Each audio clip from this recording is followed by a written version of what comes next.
Hey, how's it going? Welcome to my room. In this video, we're going to be talking about defense. In this video, we're going to talk about the force and downfield positioning, hip positioning and physical defense, switching and communication, the difference between handler and downfield defense, and to finish off, we're going to talk a little bit about a zone look. Alright, so here's a depiction of just a normal vert stack with the circles denoting the offense and the X's denoting the defense. So in this example, the defense would be forcing backhand. So this would be the force side, and this side would be the break side over here. So forcing this thrower here, this handler with the disc, to throw into this force lane here and taking away this space. So what let's think about now is how should the defenders, the 5 other defenders on these 5 cutters be lined up. So the field's going this way up here. So let's start with this back guy back here. So this defender here can either line up here like this, using his body and dictating his hips by taking away this deep space here and pursuing the under. So this way, with this cutter, this defender will have steps on this cutter going deep, and then we'll be able to pursue this cutter going under. Another option would be to set up a little more flat and kind of push them out more, take away this under space, and pursue the deep shot here. Cool, so I filled in the rest of the defenders here for the stack. So now let's look at the scenario where this handler here with the disc gets a swing off to the break side handler over here. So first off, let's look what this mark should do. So if the disc swings over to the break side, then what this mark should do, we shouldn't have too much of an angle, because taking away this space over here is kind of useless because that's out of bounds. So what this mark should do is kind of have more of a flat mark like here to take away like this channel right up here, because that's going to be the dangerous zone. So as you can see from before the swing, all of our defenders are still on the force side, but now that the disc is over here, this space here is going to be very easy for these cutters to cut break side for. So as defenders, what we need to do is something called orbiting. So as the disc swings across the plane, what we want to do is kind of shift. So I'll just do it for this front of stack guys. Shift from like this force side kind of to about like here, about flat with them, or even a little bit on the break side. So now this throw here, the mark and the defender can make a play for a throw going this way. So all these defenders should do something similar, like here, like orbit around closer to the break side. This guy probably should go up this way, take away this space. Awesome. So now let's go and talk about some handler defense now. So in this situation, this handler has the disc on the force side with the mark forcing backhand, and this reset over here set a little bit positive. So for most handler reset systems, this handler will first look swing to swing the disc over this way here. If that's not open, then this handler will often cut strike this way and try to get the disc over here. So it is this handler's job to prioritize not giving up that strike look, because handler getting a strike upfield gains yards and puts them in power position for a downfield huck or a big gainer. Here's a good example of some physical handler defense. So let's follow this guy here. So first, so a strike up that way doesn't work. So now this guy is following in to catch this swing. His defender is super close, has like 0 separation. So this defender can make a play if this swing goes off, which is great defense here. Swing doesn't go off. Immediately he becomes engaged with the handler here and squares up his hips to take away this strike cut, which is probably what they're going to look for. So he goes like shuffles, uses his body to stop this strike cut like that, and then immediately like steps right back as soon as he looks for the swing here and is super tight. Look at another example of good physical defense in the handler space with also some good orbiting in here too. So let's follow this guy right here on Johnny Bravo. This is a game from 2014, I think. I'll start it. So here, so the disc was on the force side, swinging it over to the brake side, crossing this plane. So let's look what this defender does here. So he does a great job of orbiting because now this mark is taking away this space over here. So this is the dangerous space. So this prevents a cut just like this way here. So great orbit there. And now he locks in, gets super close, uses his body, like right there. Let's keep following this defender because he does some really good handler defense here. So first, he's engaged and takes away this space here by staying tight. And then checks back in to this player here because now this player is in the handler reset space and is looking to go strike. And this defender knows that and sets up his body in a way to stay tight and not give up that strike. So let's look what he does here. So stays low, and the handler's not able to create separation. So now let's watch what his hips do here. So he opens up his hips and changes his hips to channel this handler where he wants him to go. So let's watch that one more time.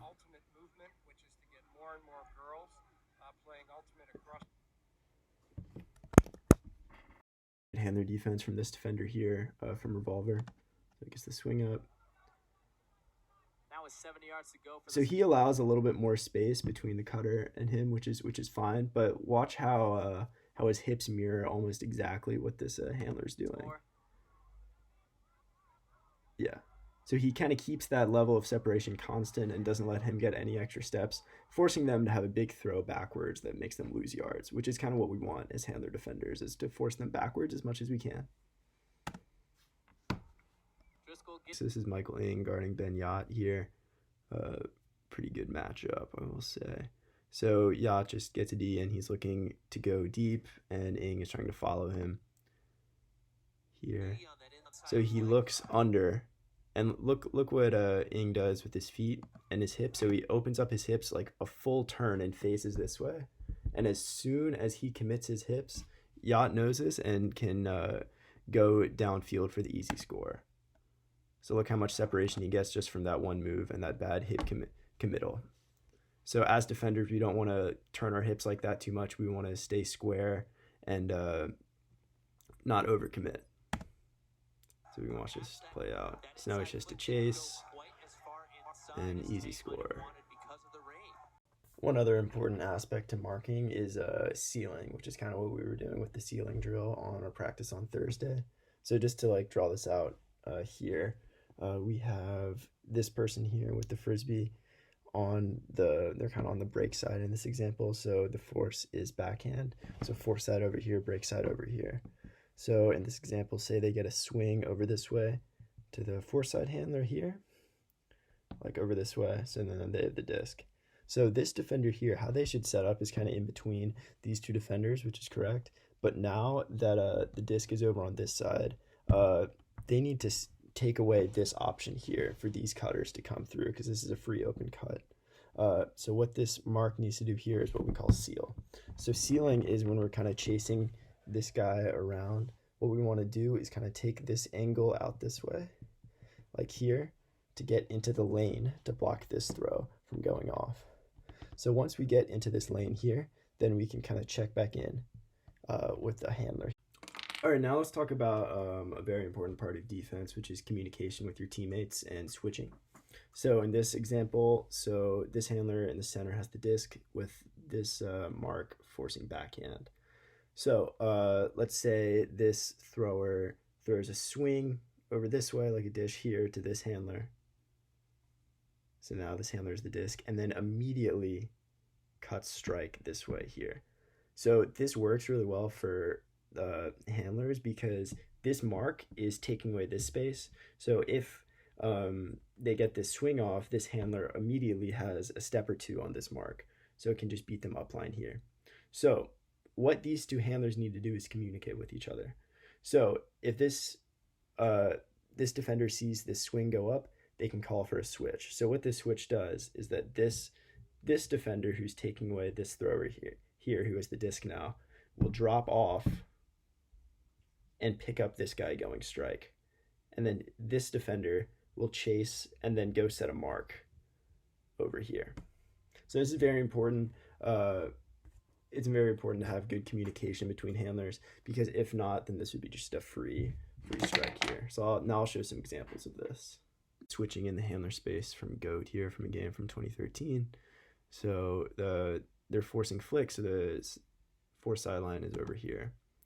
So now if they look, it's a centering pass, and as you can see, so this marks, if he goes to seal this throw over here, which is good, but now this thrower has so much separation between his defender and can get just a short swing right back to where it came from. So he has like 5 or 6 steps on his defender. So what these two defenders do is communicate and call a switch. So this guy who was marking number 4 will peel off and take this threat away, this strike. So we can see that. Nice. So if he doesn't do that, that'd be a very open strike. And then he goes and follows and picks up the thrower. So they do the exact same thing right here. Very deliberate, Charlie. Again. Yeah, so just another switch. Made it look very easy. They're just switching on these strike cuts to prevent easy movement up the line. And they do it one more time. Opportunity to get motion, although right here. So that's one more switch. So yeah, those 3 switches are great examples of how communication between defenders can make defending a whole lot easier. Cool. Just to clarify one thing real fast. So in practice today, we talked about this handler switch, and we talked about using the call roll to let the other handler know when to switch and take away that upline strike. So as a team, we're going to be using the roll call just to clear up any confusion there. Another thing to reiterate is that it is super important to have a lot of sideline presence as defenders in general, to like echo these calls and make sure that the defenders know what's going on the field. So I mean, when you're a defender, you usually are locked in to your guy, and that leaves a lot of field and other players that you can't see. So as a sideline, as the rest of the defenders, we need to be communicating a lot to make sure, kind of be like the eyes in the back of our other teammates' heads, so they know what's going on. This is like up calls, like inside or around calls on the mark, stuff like that, calling switches, telling people where they need to be, how to like orbit, set up their hips, all that kind of stuff. So one thing that we usually do as a sideline presence is the people on the sideline will each be designated to one person, one defender, and they'll just be talking to them the whole time and telling them what they like can't see, because a lot of the field they won't be able to see. So having this sideline presence here is very, very important. Okay, so now we're just going to look at one more example of a good handler switch. Marked by Minershag and Nattenberg to Gibson. Cool. Back to Tank. Yeah, so he just stays in that lane and takes away all that space. Cool. One thing to add about defense communication is the inside versus around on the mark. So in this example, so this is the mark right here, and they're forcing flicks. So this is the force side over here. So what the mark can do is what we've done during break mark is, I'm sure you've heard the inside versus around calls. So as the mark, so being like no around, so that's taking away this around throw as much as possible, and being like no hard inside is like kind of more taking away like this look like in here, and like taking away like the look for the downfield cutters like this way. So as defenders, we can communicate and decide how we want to set up. So a lot of times this defender will like start like hard no around to not let them get a swing over, stuff like that to the break side. And then oftentimes when this guy is like doing their handler system, so they'll look no around if the around's not there, because the mark is going no around here. So this guy will usually go strike this way. So as like a sideline, we can call like strike, and then we like to use this call called like the flash call. So we say like flash means flash your mark like into this upline area to take away or to challenge this upline throw. So we can say like flash. So if this person's going upline here, we can say the people on the sideline can yell flash, and that means this mark should know that they should kind of go more of a flat mark to take away this upline here. So another form of switching is switching in the downfield space, not just the handler space. So for example, let's just say this guy from here cuts here, goes here, and then Mark follows, doesn't get it, gets looked off, and then goes deep like this way. And let's say he has space on this defender here and has steps. So what this defender here can call for help. So if this defender from the back of the stack sees this cutter going deep and knows that he's beat his defender here, what this defender here can do is peel off this way and pick up this cutter here. And this defender would go pick up this guy.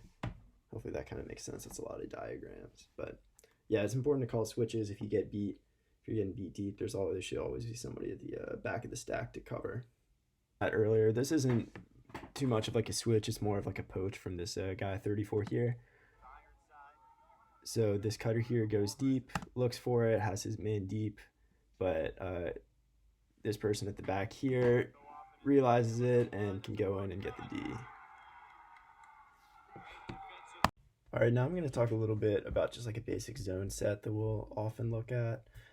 So the point of a zone is to allow short passes and a lot of swings and try to limit vertical gain for the offense. So we want to force them to like throw backwards and force them to swing, make them throw a lot of short passes. So with the zone, we usually like to do it like after the pull, so in like their half of the field. Usually once they kind of gain some vertical momentum and kind of break half the field, then we'll break out into man. All right, now just a little bit about the different zone positions here. So in this example, defense start on this sets, they're pulling here, and offense is trying to work it down the field this way. So if these are the handlers for the circles on offense, so these three guys in X, this is going to be our cup. So this person here will be the mark, and they will always be marking. So the goal of the cup is to make them swing back and forth here between these handlers and prevent them from throwing anything to these guys here or these wing players out this way. So what they will do is they'll make kind of like a barrier between them and cover all space and try to block passes through. And there's also this X player here who we call like the X, and this kind of just takes away this space in the middle. We also have these two wing players here. So these guys just kind of take away the space over here and over here. So their job is to kind of prevent like throws from over the top or throws that kind of sneak through the cup. We also have this X here. This is the deep. So this is to prevent any other throws like deep. So they're just kind of here for cleanup. So most important thing about the zone is a lot of communication. Since we're not marking one man, we're marking everybody, and you're taking away a space. So we need to have a lot of communication. So that starts from the back because they can see everything and kind of moves up forward this way. So it's a lot of communication between the defenders here. So now I'll just show some clips of our zone so you guys can see how it works. Season. So right off the pull, we get right into our zone formation here. So in this example, Lucas is going to be on the mark. So he goes and marks, and so me and Aiden right here form the cup, and then here's Ryan right here, and he's that X player. So you see how we form this cup and prevent any throws down the middle this way and force them to throw backwards. So we kind of trap them on the sideline and force them to throw something stupid, and Gabe in the back was deep, and he got a nice D there. Zones are usually most effective in windy conditions because we force them to throw a lot of throws, and when it's windy, there's a higher chance for turnovers. So that's kind of what we want. So here's a clip of a really windy game. So Zach's on the mark, and right now we're forcing them like to the sideline, to the windy side. So they have to throw into the wind. So we can just watch this play through. So right now, yeah, me and Ryan are in the cup. Nice grab there. Or actually, so it's me, Clay, and Zach in the cup, and then Ryan is the X. Yep. So basically we just force them backwards until we're able to get the turn. And make them throw small passes like here. Until they throw something dumb and get the turn. So now we're going to talk a little bit about this point. It's a zone point here. And look how it works. So here Bryce is on the mark with me and Aiden in the cup, and Ryan is the X still. So here's just a good example of forcing them to throw those like low percentage throws, the low like completion percentage throws across like big loopy things to get out of the zone. And here we're still able to swing and absorb this because Ryan does a great job of covering that and not letting him get a throw off. So now we're back in our formation. Bryce is kind of forcing him to this sideline over here, force them to throw backwards, which is really important. So force them to do a lot of swings. And now they're like in their own end zone right now. And they're kind of stagnating in terms of forward momentum. So here we kind of have them trapped on the sideline and force them to throw like little short things and then to look backwards here. Cool. All right, so same point. So after they're like trapped in their own end zone on the sideline, they eventually figure out how to get out of it and kind of break through. So now they get a swing and then a pass for a lot of forward momentum here. We're able to recover, but eventually they're able to break out of it. Yeah. So we can just watch this unfold.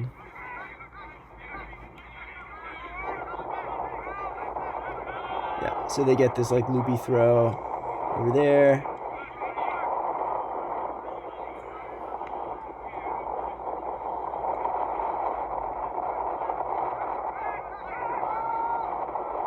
So you get this big throw over here, and then now we hear this call, red. So what the red call means, that basically means it's time to break out of zone. They like beat our zone, and they like usually it's around half field. We'll call this like red call, and usually it'll be the person in the back, the deep, because they can see the whole field. So once we have this red call, then that means we will break out of zone and transition into man defense. So that's what we do here. And so we each just pick up kind of the nearest man. All right, final thing we're going to talk about today is just a little bit of end zone defense, which isn't like that different from like normal defense, especially like defense in the handler system, but it's good to look at. So here, this is the same point from earlier. So Bryce has it here, and the force is flick. So now they get a pass pretty much right on the end zone. So now the most important part is trust between teammates here. So the force is still flick, so Lucas is forcing flick. And so as defenders here, we need to trust Lucas to take away that throw to the break side so we can position ourselves on the force side. So here Clay's on the force side, and then now Bryce is forcing this way. And now, so that leaves like me able to stay on this force side here because I know Bryce will be able to take away this throw. And then, so I won't give up this space here. And Clay and Aiden do a good job here, and Lucas plays some great handler defense. And Clay's guys eventually able to get it. They are able to score, so let's watch that one more time. So one thing that Clay and Bryce could have done here is call for a roll. So you see how at this point Bryce's man, so Bryce is on like the so he's marking, and then he throws to the force side, so he automatically has a few steps on Bryce here. Yeah, so he's already a few steps ahead, so this is a great time for a roll call.